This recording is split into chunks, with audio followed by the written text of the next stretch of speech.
Hello my dear students, once again a very warm welcome to all of you. In this video I will talk about two very basic concepts and important concept of income tax. These are what is a person and what is an SSC. Person किसे कहते हैं? अगर हम आम भाषा में बात करें, अब तक आपके दिमाग में यही आइडिया था, यही नोशन था कि पर्सन मीन्स आप और मुझ जैसे individuals, but income tax act 1961 के सेक्शन 2 सबसेक्शन 31 के हिसाब से person means much more than individual, much more than that.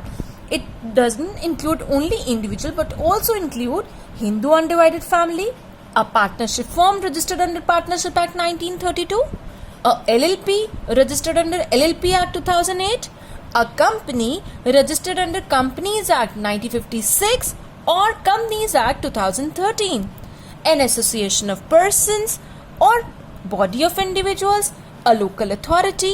और अगर ऊपर बताई गई 7 कैटेगरी में अभी भी कोई आर्टिफिशियल जुडिशियल पर्सन छूट गया है, बच गया है, तो वो आ जाता है 8th category. And all these 8 are called person and they all can be assessed. अगर हम बात करें लोकल अथॉरिटी की, what does it mean? You all know that municipal corporation of Delhi, municipal corporation of Gurugram and so on. अगर मैं बात करती हूँ एसोसिएशन ऑफ पर्सन्स और बॉडी ऑफ इंडिविजुअल की, ये क्या है? अगर कुछ लोग, अगर मैं बात कर रही हूँ इंडिविजुअल्स की, दे हैव यूनाइटेड देमसेल्फ, उन्होंने डिसाइड किया है कि वो एक कॉमन बिजनेस चलाएंगे, प्रॉफिट शेयर करेंगे, बट उन्होंने अपने आप को एज अ पार्टनरशिप रजिस्टर नहीं किया है, तो उनकी इस यूनिट का नाम होगा बॉडी ऑफ इंडिविजुअल, जिसमें मैंने येलो कलर में दिखाया है. बॉडी ऑफ इंडिविजुअल का क्या मतलब है? Mr X, Mr Y and Mr G. All these three are working together, they are running a business but they have not registered themselves as a partnership firm. Similarly बात होती है association of person की. ये body of individual से कैसे अलग है? यहाँ पर सिर्फ बॉडी ऑफ इंडिविजुअल्स है, ओनली इंडिविजुअल, लेकिन एसोसिएशन ऑफ पर्सन में मिक्स हो सकते हैं. इंडिविजुअल के साथ साथ कंपनी भी आ सकती है, फर्म भी आ सकती है. सपोज फॉर एग्जाम्पल मैंने ग्रीन कलर से एक एग्जाम्पल दिखाया है, Mr x, Mr. Y and ABC Limited. All these three are running one common business and sharing profits and losses. So they have not registered themselves as any other unit. So इनको कहा जाएगा not the body of individual but association of person. Now let's talk about SSC. SSC किसे कहते हैं? अगर आम भाषा में बात करूं, SSC का सिंपल मतलब है वो पर्सन जो कि टैक्स दे रहा है या जिसकी total income maximum exemption limit से ज्यादा है, मतलब कि वो छूट की कैटेगरी में नहीं आता, उसको टैक्स देना पड़ेगा, तो वो एसएससी माना जाएगा. लेकिन हम बात करते हैं एक टेक्निकल डेफिनेशन की जो कि हमें दी गई है इनकम टैक्स एक्ट के अंदर, और इसके हिसाब से एसएससी 4 कैटेगरीज में फॉल कर सकता है. So the definition of SSC is given under section 2 subsection 7 of the Income Tax Act 1961, 2 subsection 7. So the first category of person, ये वो कैटेगरी ऑफ पर्सन हैं जिन्हें इनकम टैक्स एक्ट के तहत के अंडर कुछ भी सम ऑफ मनी देना है, पेबल है, बाय हुम टैक्स, या तो टैक्स देना है या और किसी भी किस्म का सम ऑफ मनी देना बाकी है, पेबल है under the income tax act, वो माना जाएगा एसएससी है. Now let's talk about the second category. So second category, a person in respect of whom any proceeding under the act has been taken. एक ऐसा person जिसके ऊपर किसी तरह की प्रोसीडिंग जारी करी गई है एक्ट के तहत. वो प्रोसीडिंग नीचे बताए गए 3 में से कोई सी भी हो सकती है. नंबर 1, उसकी इनकम एसेस करी जा रही है या उसने कितना लॉस झेला है, कितना लॉस सस्टेन किया जा रहा है, ये एसेस किया जा रहा है. Number 2, of the income of any other person in respect of whom he is assessable. हम किसी और पर्सन की इनकम एसेस करते करते इस पर्सन तक आ गए हैं क्योंकि ये करना जरूरी हो गया था. For example husband and wife के केस में अगर हस्बैंड की इनकम एसेस हो रही है तो साथ के साथ वाइफ की भी क्लबिंग ऑफ इनकम के क्लॉज के तहत एसेस करी जाती है. तो हम इस पर्सन की इनकम या लॉस एसेस कर रहे हैं किसी और पर्सन की एसेस करते करते ये भी बीच में एसेसिबल हो गया है, तो ये भी एसएससी माना जाएगा. तो यहाँ पर बी कैटेगरी में वाइफ आ जाती है.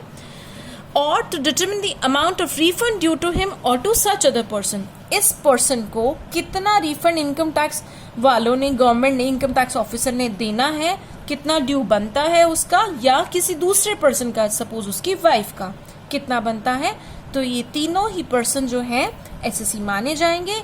एक वो जिसकी खुद की इनकम या खुद का लॉस एसेस किया जा रहा है, एक वो जिसकी इनकम और लॉस सिर्फ इसीलिए एसेस किया जा रहा है क्योंकि वो दूसरे के साथ एसोसिएटेड है, और तीसरा वो जिसको कितना रिफंड ड्यू है ये चेक करने के लिए हम उसको एसेस कर रहे हैं। बात आती है थर्ड कैटेगरी की। ये खुद तो एसएससी नहीं है, ये they are not the real person in the picture, but इनको इसीलिए एसेस किया जा रहा है क्योंकि they are deemed to be assessee because for example अगर एक पर्सन की डेथ हो गई है तो उसके जो लीगल रिप्रेजेंटेटिव उसके सपोज चिल्ड्रन हैं उनको एसेस किया जा रहा है, तो वो खुद वैसे एक्चुअल एसएससी थे नहीं, but now they are deemed to be an assessee. तो this is the third category.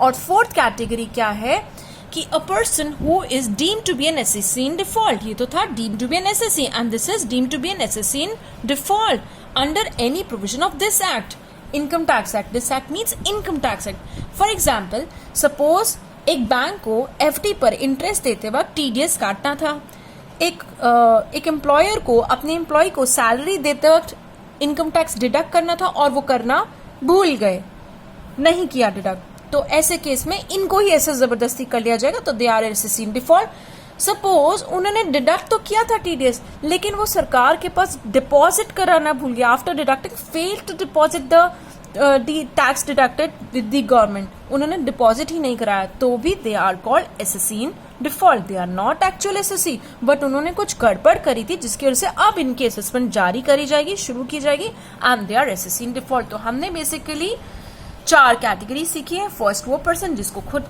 किसी तरह का टैक्स देना है या कोई और सम देना है under income tax act. Second वो पर्सन जिसकी हम इनकम को एसेस कर रहे हैं या उसने कितना लॉस झेला है या उसकी वजह से उससे एसोसिएटेड पर्सन को की इनकम और उसके लॉस को एसेस करते वक्त हम उसे एसएससी मानेंगे।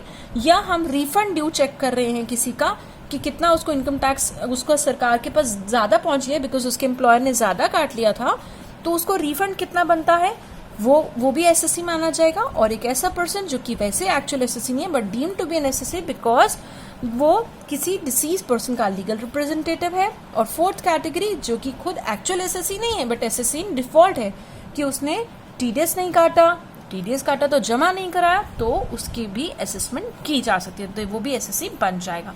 So that was the fourth category. I hope you understood everything. In case of any query, please put your query in the comment box below. Thanks for watching.